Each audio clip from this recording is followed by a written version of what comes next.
Hi hello ನಮಸ್ತೆ. ನಾನು ನಿಮಗೆ ಗೀತಶ್ರೀ ಸಕ್ರಾಯಪಟ್ಟಣ ಎಲ್ಲಿ ಹೋಗ್ತಾಯಿರಿ ಅಂತ ನೋಡ್ತಿದ್ದೀರಾ. ಇವತ್ತು ಶನಿವಾರ ಆಗಿರೋದ್ರಿಂದ ದೇವಸ್ಥಾನಕ್ಕೆ ಹೋಗ್ತಾ ಇದ್ದೀವಿ. ಅಂದರೆ ನಮ್ಮ ಊರು ನಮ್ಮ ಹಳ್ಳಿಯಲ್ಲಿರುವಂಥ ಬೆಟ್ಟದ ಆಂಜನೇಯ ಸ್ವಾಮಿ ದೇವಸ್ಥಾನಕ್ಕೆ ಹೋಗ್ತಾ ಇದ್ದೀವಿ. ಅಲ್ಲೇ ಊರಿಂದ ಒಂದು ಸ್ವಲ್ಪ ದೂರ ಅಷ್ಟೇ ಅದು ಹೋಗ್ತಾ ಇದ್ವಿ. ಅಲ್ಲಿ ಹೋದ ತಕ್ಷಣ ಫಸ್ಟು ಬನ್ನಿ ಮರಕ್ಕೆ ಹೋಗಿ ಬನ್ನಿ ಮರ ನಮಸ್ಕಾರ ಮಾಡಿಕೊಂಡು ಬನ್ನಿ ಪತ್ರ ತಗೊಂಡು ಅದಾದ ನಂತರ ಒಳಗಡೆ ಹೋದ್ವಿ. ಇವತ್ತು ನಾವು ಸಹ ರಸನ ಮಾಡಿಸ್ಬೇಕಿತ್ತು, ದೇವರಿಗೆ ಪ್ರಸಾದ ಕೊಡಬೇಕಿತ್ತು. ಹಂಗಾಗಿ ಸ್ವಲ್ಪ ಬೇಗನೆ ಹೋದ್ವಿ. ಅಭಿಷೇಕಕ್ಕೂ ಯಾರೋ ಅಭಿಷೇಕ ಸಹ ಮಾಡಿಸ್ತಾಯಿದ್ರು ಇನ್ನೊಬ್ಬರು ಭಕ್ತರು. ಅದಾದ ನಂತರ ನಾವು ಸಹ ಪ್ರಸಾದ ಎಲ್ಲ ರೆಡಿ ಮಾಡ್ಕೋಬೇಕಿತ್ತು. ಹಾಗಾಗಿ ಸ್ವಲ್ಪ ಬೇಗನೆ ಹೋದ್ವಿ. ಶನಿವಾರ ಆಗಿರೋದ್ರಿಂದ ಸ್ವಲ್ಪ ಜನ ಜಾಸ್ತಿನೇ ಇರ್ತಾರೆ. ಇತರ ಟೈಮಲ್ಲಿ ಅಷ್ಟು ಜನ ಇರೋದಿಲ್ಲ.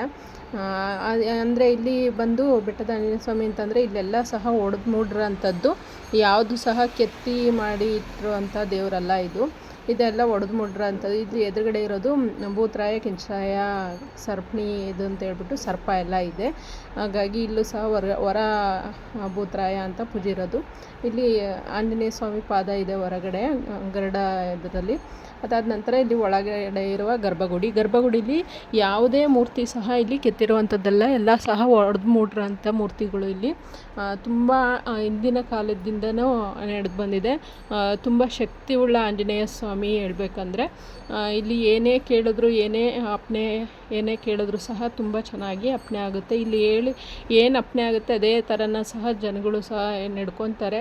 ಹಾಗೇ ಆಗಿದೆ, ಎಲ್ಲರಿಗೂ ಒಳ್ಳೆಯದಾಗಿದೆ. ಹಾಗಾಗಿ ತುಂಬ ಸುತ್ತಮುತ್ತ ಹಳ್ಳಿ ಕಡೆಯವರೆಲ್ಲ ತುಂಬ ಜನ ಬಂದು ಮಾಡಿಸ್ತಾನೆ ಇರ್ತಾರೆ. ಪ್ರತಿ ಶನಿವಾರ ತುಂಬ ರಶ್ ಇರುತ್ತೆ.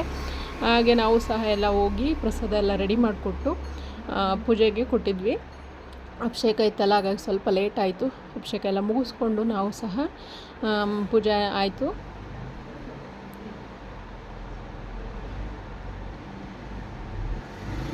ಅದಾದ ನಂತರ ಅಭಿಷೇಕ ಮಾಡಿದವ್ರಿಗೆ ಮಂಗಳಾರತಿ ಎಲ್ಲ ಕೊಟ್ಟು ನಾವು ಸಹ ಮಂಗಳಾರತಿ ಎಲ್ಲ ತೊಗೊಂಡು ದೇವ್ರ ಪ್ರದಕ್ಷಿಣೆ ಹಾಕ್ಕೊಂಡು ಈಗ ಎಲ್ಲ ಪೂಜೆ ಮುಗಿದ ನಂತರ ಎಲ್ಲರೂ ಸಹ ಪ್ರಸಾದ ಇರುತ್ತಲ್ಲ, ಏನು ಪ್ರಸಾದ ಹೊರಗಡೆ ಕೊಡ್ತಾರೆ, ಎಲ್ಲ ಪ್ರಸಾದ ತೊಗೊಂಡು ಎಲ್ಲ ಕೈವಾಶ್ ಮಾಡಿಕೊಂಡು ಅಪ್ಪಣೆ ಕೇಳುವಂಥವ್ರು ಲಾಸ್ಟಿಗಿದ್ದು ಅಪ್ಪಣೆ ಕೇಳ್ಕೊಬೋದು. ಇಲ್ಲಿ ಮಗ್ಗು ಮುಡ್ಸಿಯಾರೆಲ್ಲ ಕಾಣಿಸ್ತಾ ಐತೆ ಅನಿಸುತ್ತೆ. ಸ್ವಾಮಿ ಮೇಲೆ ಮಗ್ಗು ಮುಡ್ಸಿಯಾರೆ ತುಂಬ ಚೆನ್ನಾಗಿ ಅಪ್ಪಣೆ ಆಗುತ್ತೆ. ಇದು ಅಪ್ಪಣೆ ಕೊಟ್ಟರೆ ಅದೇ ಥರನ ಕೆಲಸನೂ ಸಹ ಆಗುತ್ತೆ.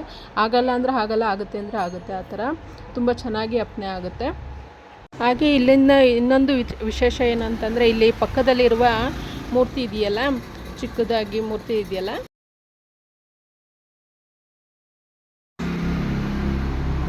ಲಾಸ್ಟಿಗೆ ನಾವು ಸಹ ಪ್ರಸಾದ ತೊಗೊಂಬಂದ್ವಿ. ಮೂರ್ತಿ ಬಗ್ಗೆನೂ ಹೇಳ್ತೀನಿ, ನಾನು ಸ್ವಲ್ಪ ಝೂಮ್ ಆಗಿ ತೋರಿಸ್ಬಿಟ್ಟು ಹೇಳ್ತೀನಿ. ಇಲ್ಲಿ ಲಾಸ್ಟಿಗೆ ಪ್ರಸಾದ ಮುಗಿತೈತೆ ಬಂದು ಇಸ್ಕೊಂಡು ಅಂತಂದರು. ಹಾಗಾಗಿ ಸ್ವಾಮಿ ಪ್ರಸಾದ ಸಿಗೋದು ಅಪರೂಪ ಅಂತ ಹೇಳ್ಬಿಟ್ಟು ಹೋಗಿ ಪ್ರಸಾದ ತೊಗೊಂಡ್ವಿ. ಅಭಿಷೇಕ ಪ್ರಸಾದ ನಾವು ಸಹ ರಾಸಾಯನ ಪ್ರಸಾದ ಮಾಡಿಸಿದ್ವಿ. ಎಲ್ಲ ಸಹ ಕೊಟ್ಟರು, ತೊಗೊಂಡಿದ್ದಾಯಿತು. ಅದಾದ ನಂತರ ಬ್ಯಾಗಿಗೆ ಇಟ್ಕೊಂಡು ಅಲ್ಲೇನೂ ತಿನ್ನೋದಿಲ್ಲ. ಅಪ್ಪನೇ ಏನಾದ್ರು ಕೇಳೋರಿದ್ದರೆ ತಿನ್ನೋಲ್ಲ, ನನಗೆ ಬ್ಯಾಗಿಗೆ ಎತ್ತಿಟ್ಕೊಳ್ತಾರೆ. ಹಾಗೆ ನಾನು ಒಳಗಡೆ ಬಂದೆ. ಅಪ್ಪನೇ ಕೇಳೋರು ಕೇಳ್ತಾಯಿದ್ರು. ಅದಾದ ನಂತರ ನಾನಿಲ್ಲಿ ತೋರಿಸ್ತಾ ಇದ್ದೀನಲ್ಲ ನೋಡಿ, ಇದು ಗರ್ಭಗುಡಿ ಒಳಗಿನ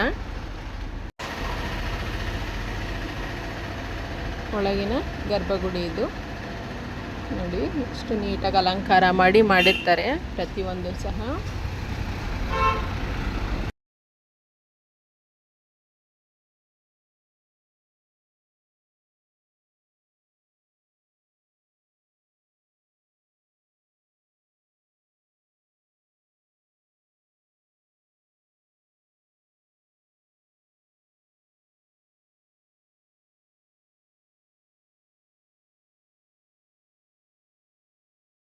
ನೋಡಿ ಪಕ್ಕದಲ್ಲಿರುವಂಥ ಮೂರ್ತಿನ ನಾನು ಚಿಕ್ಕ ಮೂರ್ತಿ ತೋರಿಸ್ತಾ ಇದ್ದೀನಿ. ಇಲ್ಲಿ ರಾಮ ಇರುವಂಥದ್ದು, ರಾಮ ಲಕ್ಷ್ಮಣ ಅವರು ಹೊಡೆದು ಮೂಡಿರೋವಂಥದ್ದು ಇಲ್ಲಿ.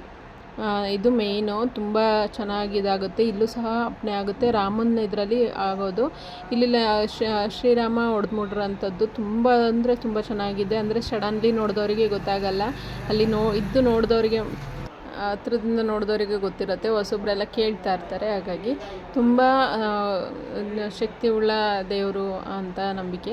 Thank you for the watching. ಹಾಗೆ ಸಪೋರ್ಟ್ ಮಾಡಿ, ಲೈಕ್ ಮಾಡಿ. Thank you, bye.